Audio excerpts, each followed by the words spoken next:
Bonjour, je suis le Dr Lindquist et je suis accompagné aujourd'hui par le Dr Muchatuta. Bonjour. Aujourd'hui nous allons parler de l'évaluation clinique d'un patient dyspnéique.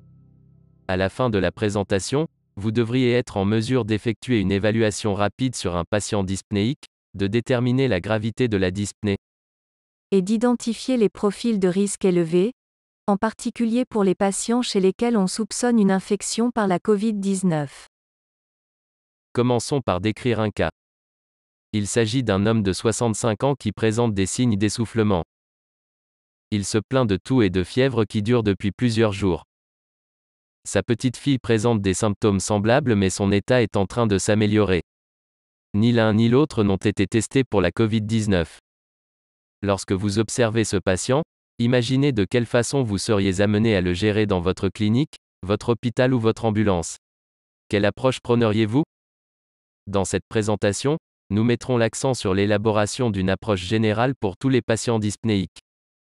Avant même de commencer, vérifiez que l'évaluation du patient pourra se faire dans un endroit adéquat en toute sécurité, et protégez-vous en portant un équipement de protection individuelle adapté. Dr Muchatuta, pouvez-vous maintenant expliquer les étapes suivantes de l'approche générale ? Oui. Ensuite, j'examine l'apparence générale et l'état mental du patient, puis ses voies respiratoires en évaluant sa capacité à s'exprimer. Après, j'évalue sa respiration, et enfin sa circulation. C'est le b.a.-ba. Je vous remercie. C'est très bien. Vous devez vous rappeler d'évaluer, de réfléchir et de réagir en même temps que vous faites face à des patients en situation d'urgence. Au cours de cette présentation, nous allons nous concentrer sur la respiration. Il y a de nombreuses façons d'évaluer la respiration d'un patient. L'évaluation commence avant même d'avoir touché le patient ou d'avoir ausculté ses poumons. Examinons encore une fois le patient dans notre cas. Dr Muchatuta, est-ce que ce patient a l'air d'être bien ou en détresse ? Ce patient a l'air d'être en difficulté. Pouvez-vous expliquer maintenant de quelle façon vous avez déterminé qu'il avait l'air d'être en difficulté ? Bien sûr, il y a ici de nombreux indices. Vous pouvez constater que le patient se sert de ses muscles accessoires pour respirer. Une respiration normale se fait par inspiration active avec expansion thoracique aisée, et expiration passive due au retour du thorax à sa position de repos. Lorsque quelque chose altère la capacité du patient à respirer normalement, le patient a souvent tendance à compenser en s'aidant d'autres structures telles que ses muscles intercostaux ou ses muscles abdominaux. Il peut également s'asseoir bien droit en posant les mains sur ses genoux, ce qu'on appelle la position du trépied ou faire le trépied. L'apparence générale et l'évaluation initiale aident le prestataire de soins à déterminer la gravité des symptômes du patient. Les symptômes graves sont le signe d'une détresse respiratoire ou d'une insuffisance respiratoire. Le fait de déterminer la gravité des symptômes vous aide à décider quelle action entreprendre pour soigner le patient, avant même d'avoir terminé l'évaluation. L'insuffisance respiratoire peut être imminente chez les patients présentant des signes de détresse respiratoire. Les signes d'une insuffisance respiratoire peuvent inclure la cyanose, c'est-à-dire une coloration bleutée de la peau, et la perte de conscience. Les patients manifestant une insuffisance respiratoire ont le plus souvent un problème d'oxygénation, un problème de ventilation, ou un mélange des deux. Ces patients sont malades. Il existe plusieurs formes de détresse respiratoire. Comme vous le savez, le corps a besoin d'oxygénation et de ventilation pour respirer.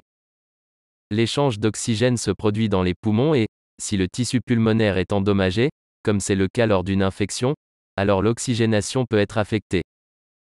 La ventilation est le processus par lequel l'air rentre et sort des poumons. Les problèmes de ventilation peuvent entraîner des changements de concentration en gaz carbonique. Vous devez savoir reconnaître les symptômes de détresse respiratoire et commencer les soins immédiatement pour empêcher une chute plus prononcée du taux d'oxygène qui peut conduire à une insuffisance respiratoire hypoxémique, ou une augmentation du taux de gaz carbonique qui peut entraîner une hypercapnie. Dr Muchatuta, pouvez-vous nous rappeler quels sont les signes ou les symptômes d'une détresse respiratoire ? Oui, volontiers.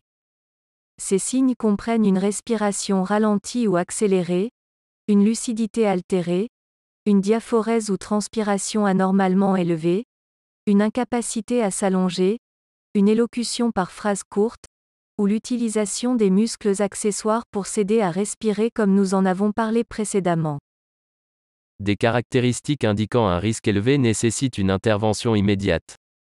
Après avoir formé notre impression générale, évalué les ABC et procédé à une intervention sur toute forme d'anomalie, alors nous pouvons nous consacrer un peu à l'histoire du patient.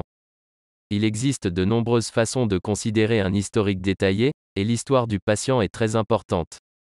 Cependant, nous n'allons pas passer beaucoup de temps sur ce sujet ici.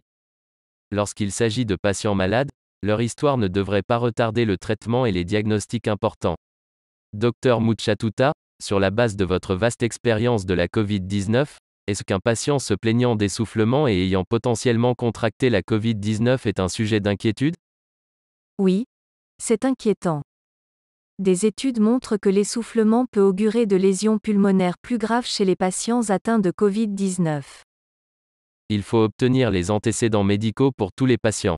Des antécédents médicaux tels qu'une maladie cardiaque, une maladie pulmonaire ou du diabète ont été associés à des cas plus graves de Covid-19. Parlons maintenant des signes vitaux. Bien évidemment, tous les signes vitaux sont importants. Lorsque vous évaluez des patients atteints de dyspnée, vous devez faire particulièrement attention à leur saturation en oxygène et à leur fréquence respiratoire. On doit immédiatement placer un oxymètre de pouls sur chaque patient, comme on le voit sur cette image. Si c'est possible dans votre environnement médical, vous devez utiliser un oxymètre de pouls de façon continue pendant toute la durée de l'évaluation, et pour tous les patients admis. Vous devez surveiller toute baisse de la saturation en oxygène, comme on le voit sur cette image, et intervenir lorsque c'est nécessaire. Rappelez-vous que la saturation en oxygène doit se situer aux alentours de 94%. Dr Muchatuta, j'aimerais que vous nous parliez plus en détail du concept d'hypoxie silencieuse. Bien sûr. Certains patients atteints de Covid-19 n'ont aucun symptôme ou ont peu de symptômes. De plus, certains patients atteints d'hypoxie assez sévère ne présentent pas nécessairement les symptômes ou les signes d'un faible niveau d'oxygène auquel on pourrait s'attendre. Par conséquent, il est très important qu'un oxymètre de pouls soit utilisé dès le début de l'évaluation, afin de détecter les patients à risque élevé et de commencer rapidement une oxygénothérapie le cas échéant. Après avoir conclu nos examens initiaux, commencez à déterminer la gravité de la dyspnée, et vérifier les signes vitaux tout en conservant notre attention sur l'oxymétrie de pouls. Nous allons maintenant pouvoir examiner le patient de manière plus approfondie. Nous allons mettre l'accent uniquement sur quelques éléments. Parlons tout d'abord des bruits que vous pouvez entendre chez les patients souffrant d'essoufflement. Le stridor est un bruit aigu anormal qui se produit lors de l'inspiration, et qui est le signe d'un problème dans les voies respiratoires supérieures. Il est souvent le résultat d'une obstruction des voies respiratoires qui peut avoir des causes telles qu'un angioédème ou une anaphylaxie. La respiration sifflante est un son aigu qui peut se produire lors de l'inspiration et de l'expiration. Ce son se produit fréquemment lors de l'expiration mais peut aussi être continu.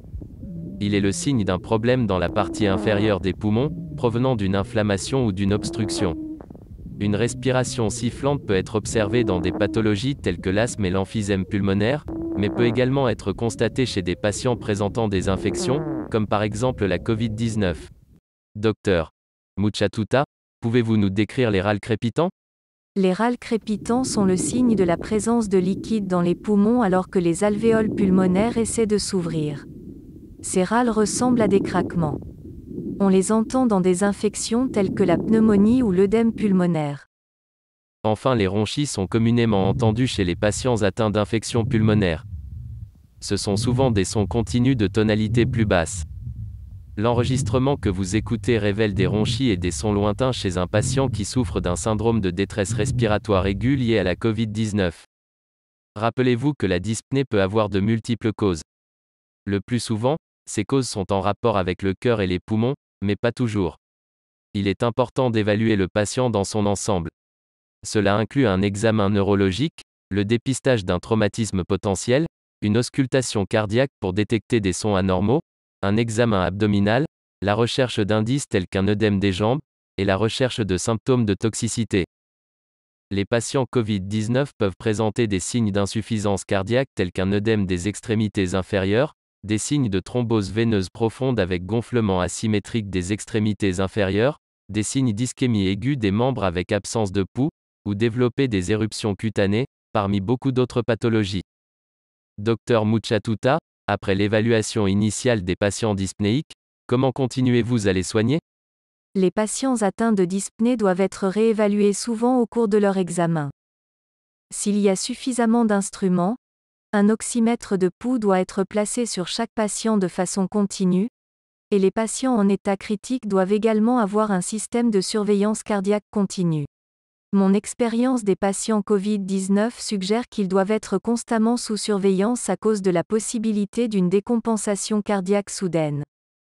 Pendant la totalité du processus de l'examen du patient, il est important de commencer à créer mentalement un diagnostic différentiel.